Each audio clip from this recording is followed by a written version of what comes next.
राधा स्वामी जी। बाणी बाणी श्री गुरु नानक देव जी महाराज। आज के सत्संग का विषय है परमात्मा हमें दुख किसी लिए देता है।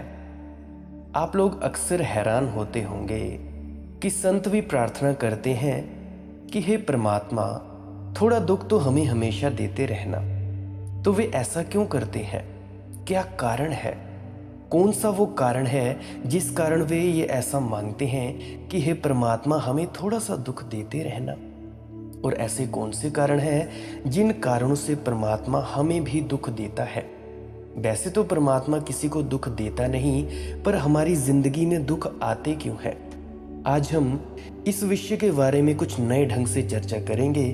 तो चलिए इसी संदर्भ में आज की चर्चा शुरू करते हैं।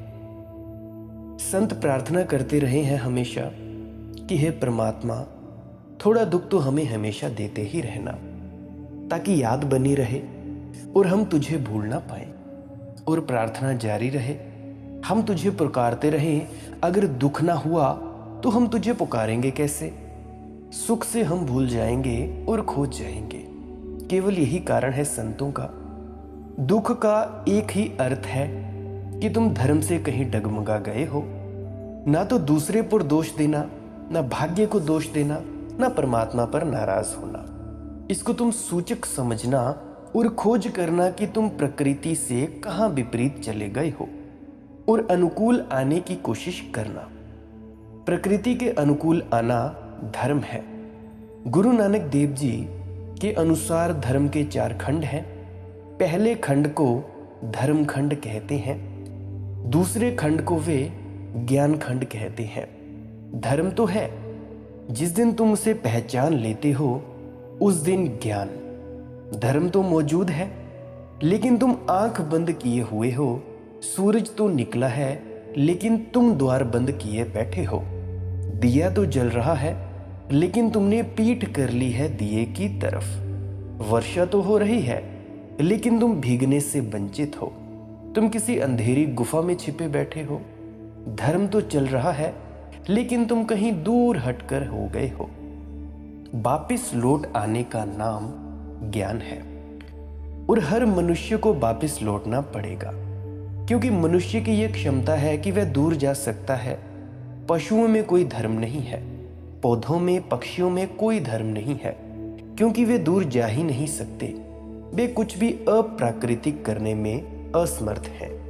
वे जो भी करते हैं वही प्राकृतिक है। उनमें इतना भी बोध नहीं है कि वे भटक सके।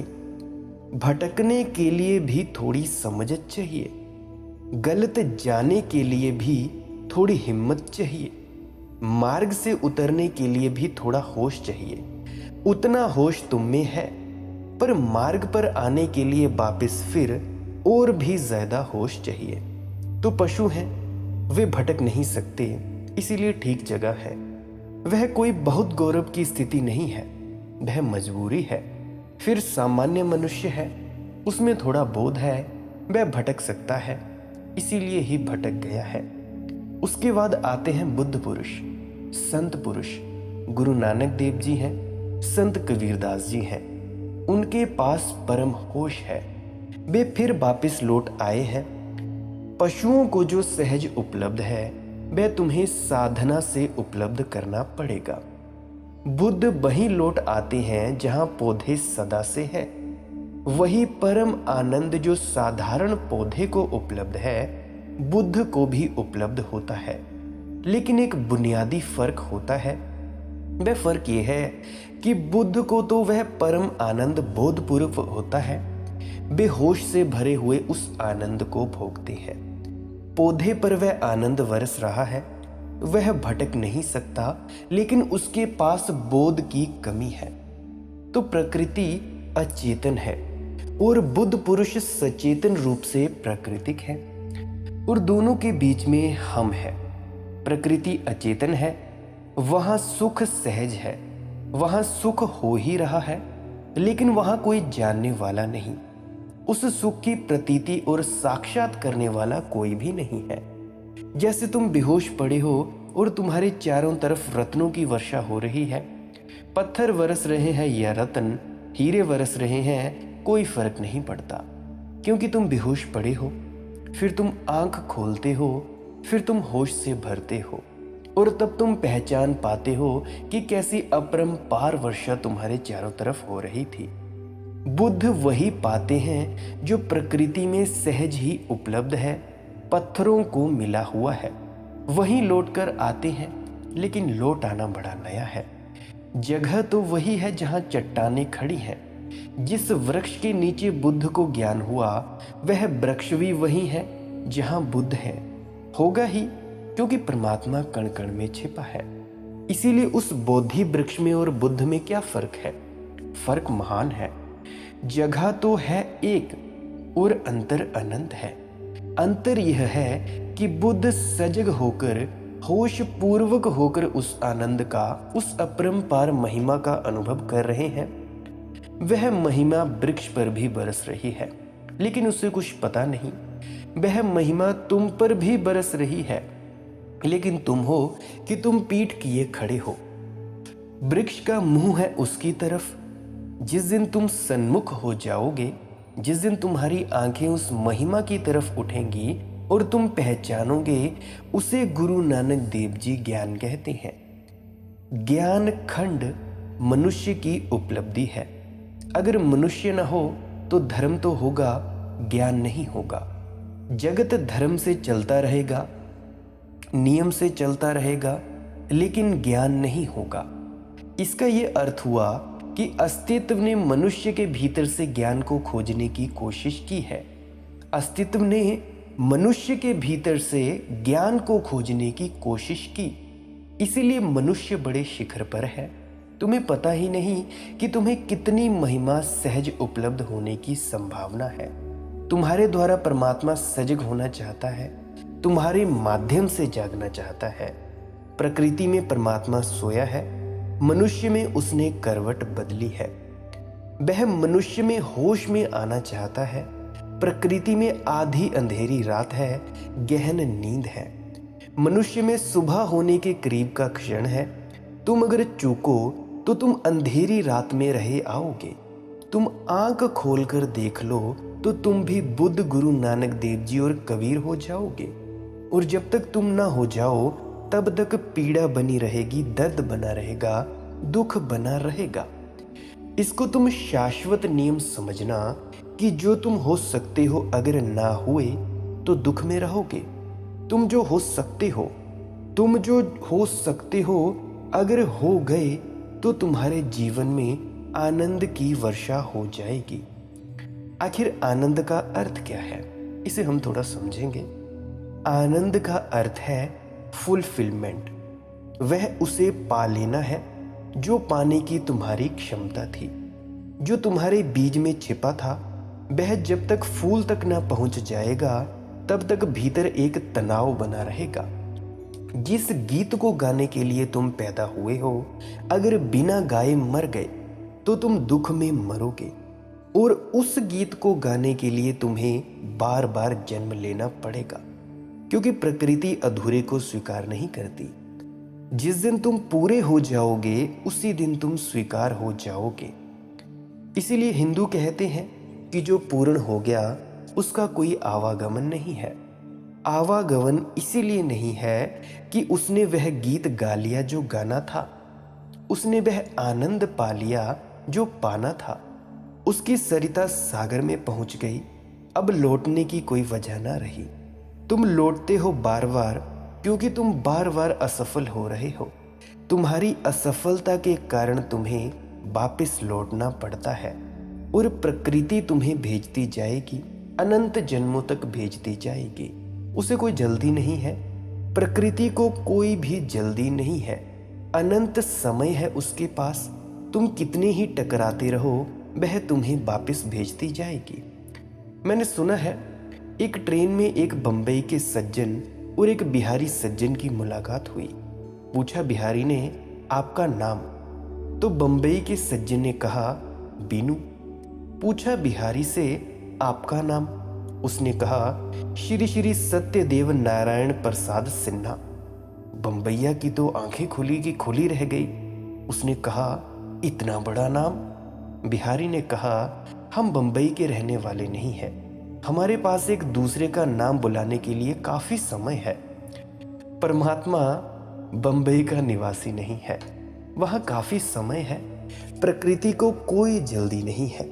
तुम 1000 बार व्यर्थ हो जाओ, असफल हो जाओ, वापिस भेज दिए जाओगे, लेकिन तुम अनंत दुख भोगोगे। इतना याद रखना, अनंत दुख भोगोगे जितनी देर तक तुम असफल लौटोगे।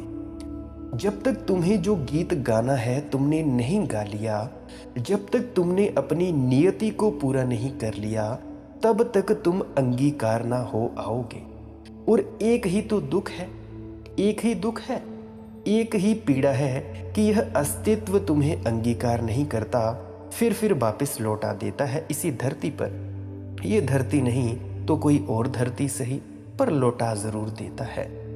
जब यह अंगीकार कर लेता है तब उसमें हम लीन हो जाते हैं, फिर कोई वापसी नहीं है। गुरु नानक देव जी दूसरे खंड को ज्ञान खंड कहते हैं। अगर किसी को पहले खंड के बारे में जानकारी नहीं है तो इसी वीडियो से पिछली वीडियो जरूर सुने। कल वीडियो डाली गई थी 3 मई को, तो कल की वीडियो जरूर सुन लेना। पहले खंड के बारे में जानकारी दी गई है। गुरु नानक देव जी दूसरे खंड को ज्ञान खंड कहते हैं, पहले खंड को धर्म खंड कहते हैं। जाग कर जान लेना जो है, दैट विच इज, जो है चारों तरफ, उसे होश पूर्वक जान लेने का नाम ज्ञान है। अब हम बढ़ते हैं तीसरे खंड की तरफ। तीसरे खंड को गुरु नानक देव जी लज्जा खंड कहते हैं, क्योंकि जो जान लेता है उसे ही पता चलता है कि कितना मैं अज्ञानी हूं, इसीलिए लज्जा खंड। अज्ञानी तो अकड़े फिरते हैं, उन्हें तो कोई लज्जा ही नहीं है, शर्मीली ही नहीं है, कोई शर्म नहीं है। उन्हें तो पता ही नहीं है कि वे कैसे अज्ञान से भरे हैं। अज्ञानी तो अपने को ज्ञानी समझकर जीता है। सिर्फ ज्ञानी ही जान पाता है कि कैसा महान अज्ञान है। क्या मैं जानता हूं? कुछ भी तो नहीं। सुकरात ने कहा है कि जब मैंने जाना तो एक ही बात जानी कि मैं कुछ भी नहीं जानता हूं। जब ज्ञान पूरा होता है तब तुम यही जानते हो कि मैं कुछ भी नहीं जानता हूं। न केवल यही, बिल्कुल मैं कुछ भी नहीं हूं, मैं ना कुछ हूं। तुम एक शून्य हो जाते हो। उस शून्य को गुरु नानक देव जी कहते हैं लज्जा खंड। तब तुम बड़ी शर्म से भर जाते हो कि मैं कुछ भी तो नहीं हूं।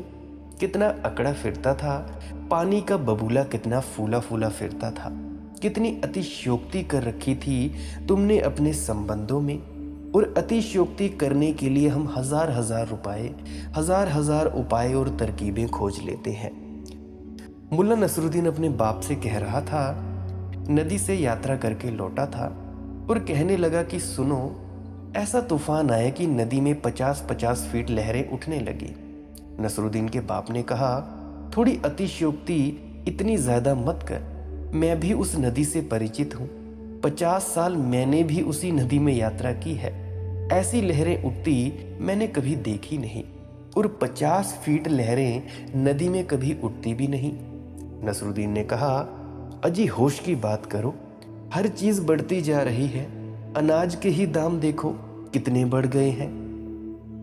आदमी अपनी अतिशयोक्ति को सब तरफ के सहारे खोजता रहता है, और इन सहारों के आधार पर सबसे बड़ी अतिशयोक्ति खड़ी होती है कि वह है कि मैं हूं।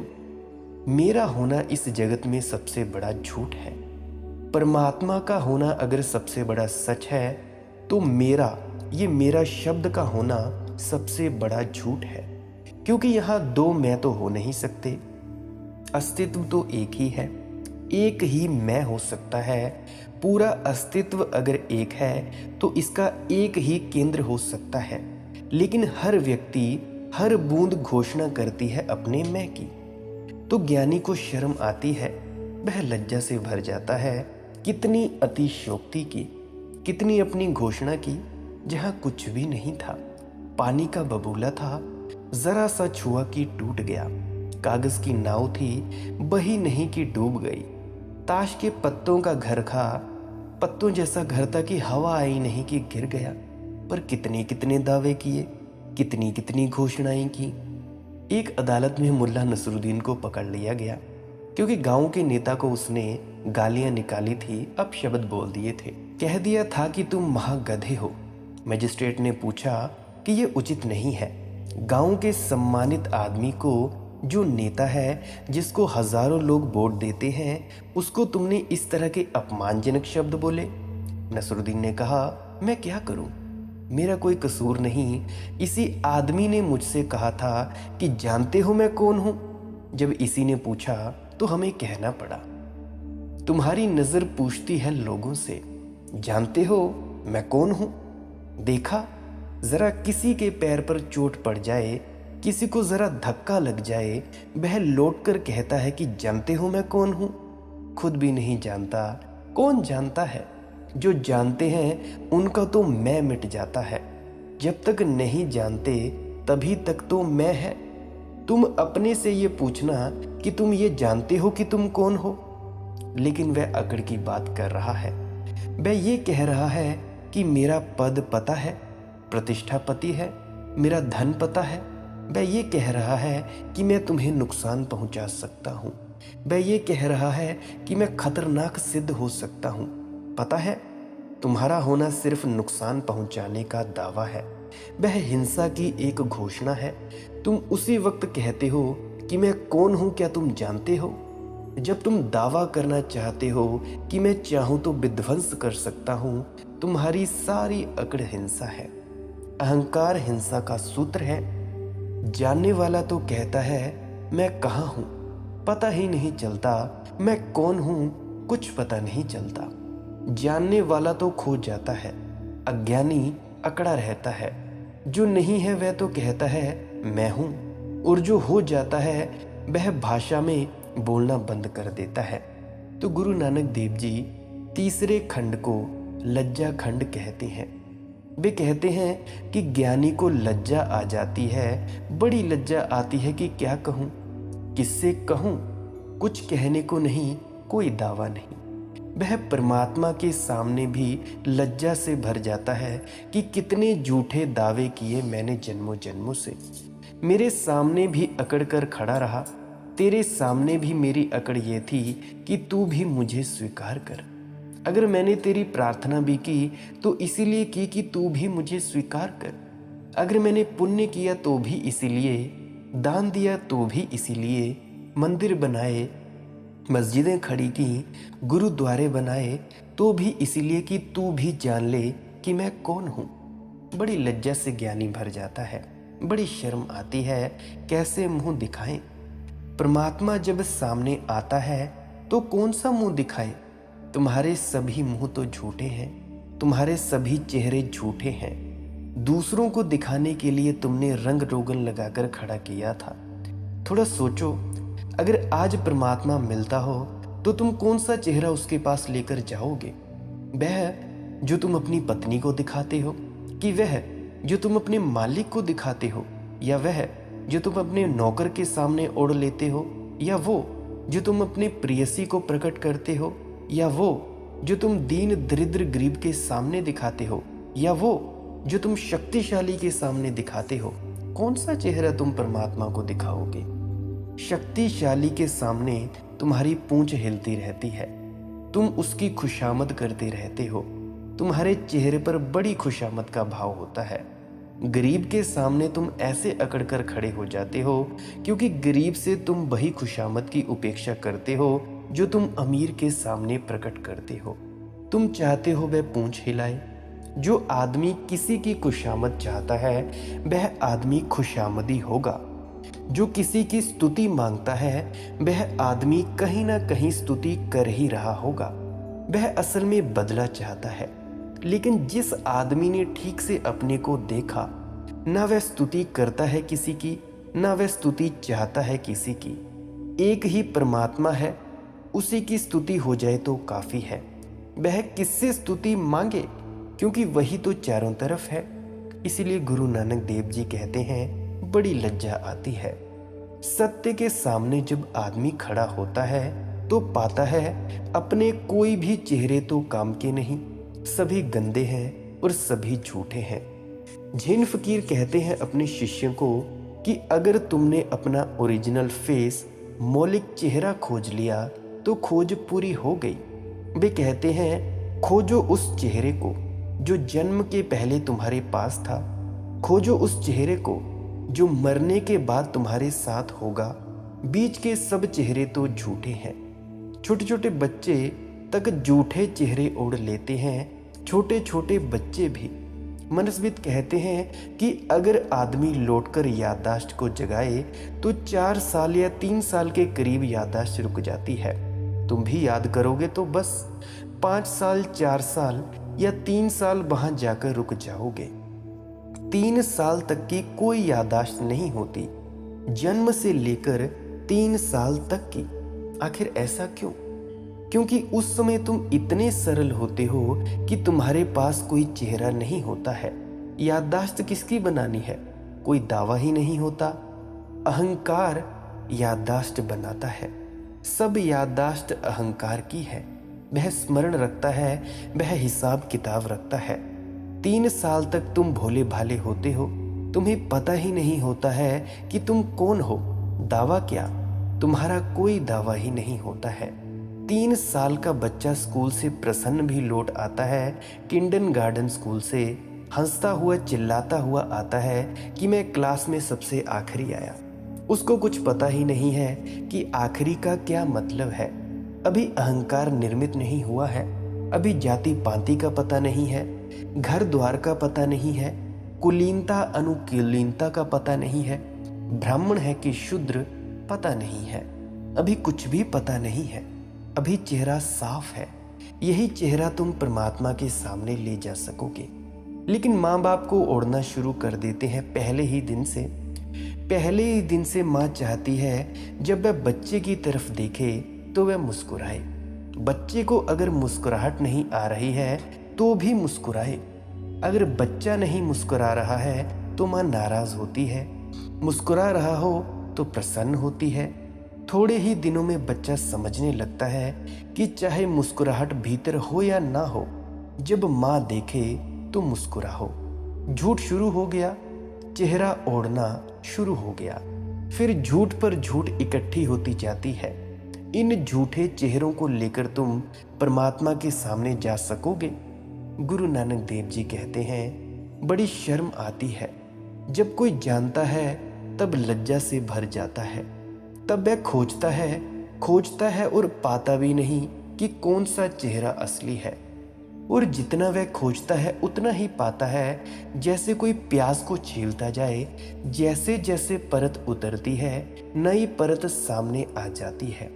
एक झूठ को निकालो तो दूसरा झूठ, क्योंकि परत दर परत झूठ जमा है। जन्मों जन्मों का झूठ जमा है। तुमने इकट्ठा ही झूठ किया है, कुछ और तो इकट्ठा किया नहीं। लेकिन जब तुम परत परत निकालते जाते हो तब आखिर में तुम पाते हो कि कुछ बचता नहीं। प्यास की सब परतें निकल जाती हैं, शून्य हाथ आता है। गुरु नानक देव जी कहते हैं, वह जो शून्य हाथ आता है तो बड़ी लज्जा आती है कि ना कुछ था और ना कुछ अब होने के दावे किए।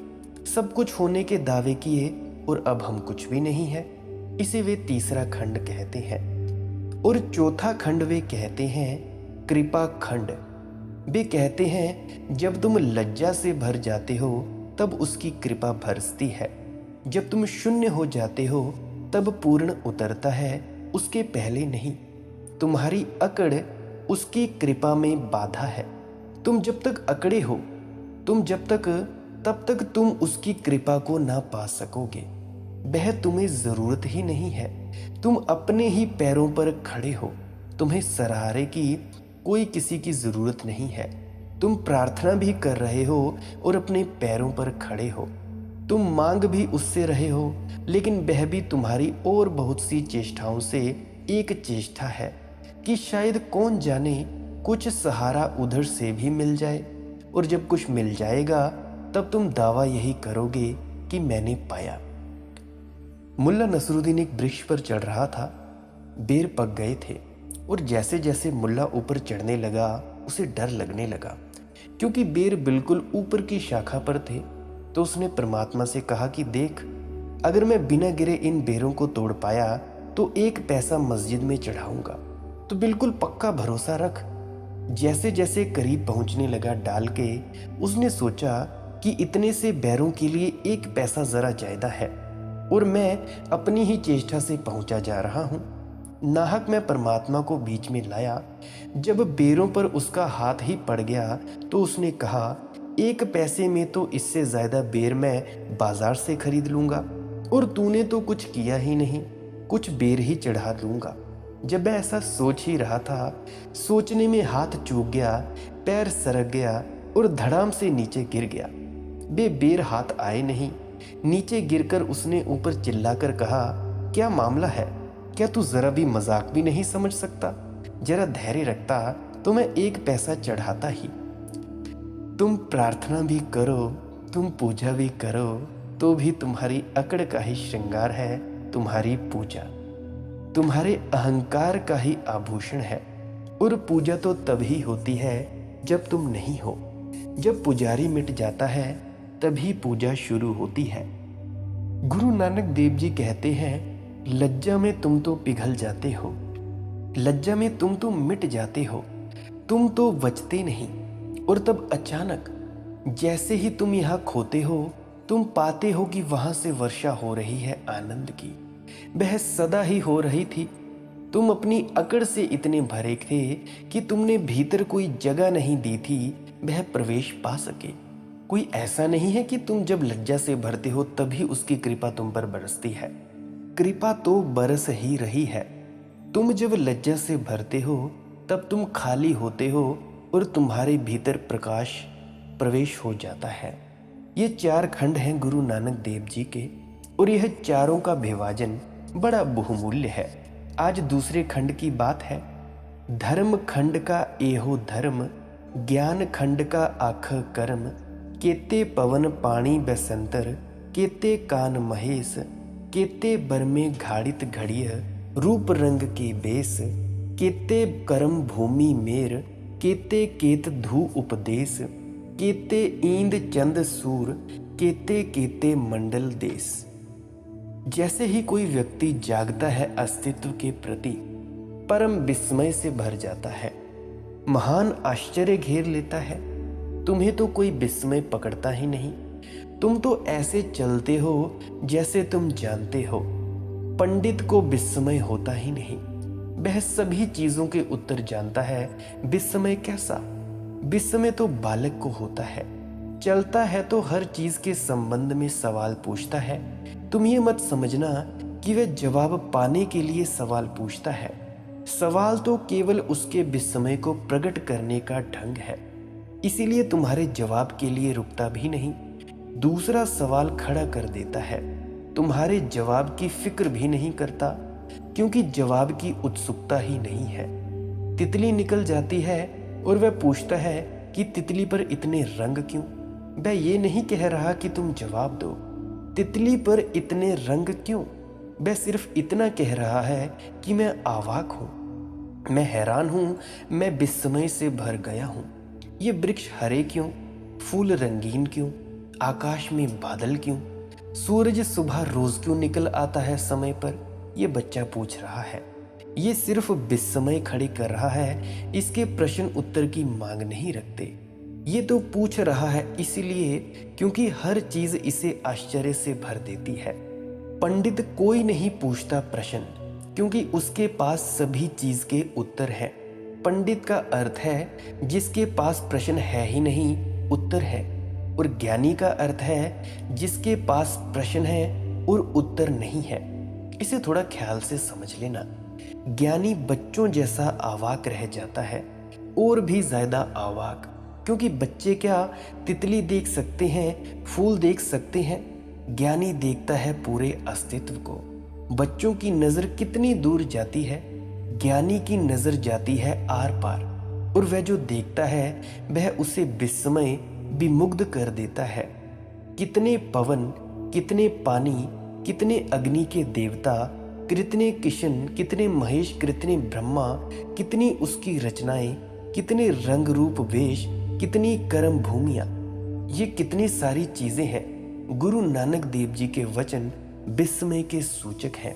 इन वचनों के बारे में हम डीपली चर्चा कल की वीडियो में करेंगे। अगर कोई प्रश्न हो तो आप टेलीग्राम पे पूछ सकते हैं, मालिक की मौत सत्संग सर्च करके। इंस्टाग्राम पे फॉलो कर सकते हैं, फेसबुक पे फॉलो कर सकते हैं, मालिक की मौत सर्च कर लीजिएगा। अगर आपको ये जानकारी पसंद आई हो तो मित्रों तथा परिजनों तक ज़रूर साझा करें, ग्रुप्स में डालें, स्टेटस में डालें। और अगर आपको ऐसी ही वीडियो सुनना पसंद है तो डेली सर्च करें मालिक की मौत सत्संग। जो भी वीडियो लेटेस्ट होगी तो उस वीडियोस को आप सुन सकते हो। सब्सक्राइब करना हो तो वो भी कर सकते हैं। आपने इतना वक्त दिया, इसके लिए बहुत ही अनुग्रहित हूँ। अंत में आपके भीतर बैठे परमात्मा को प्रणाम करता हूँ। मेरा प्रणाम स्वीकार करें। राधा स्वामी।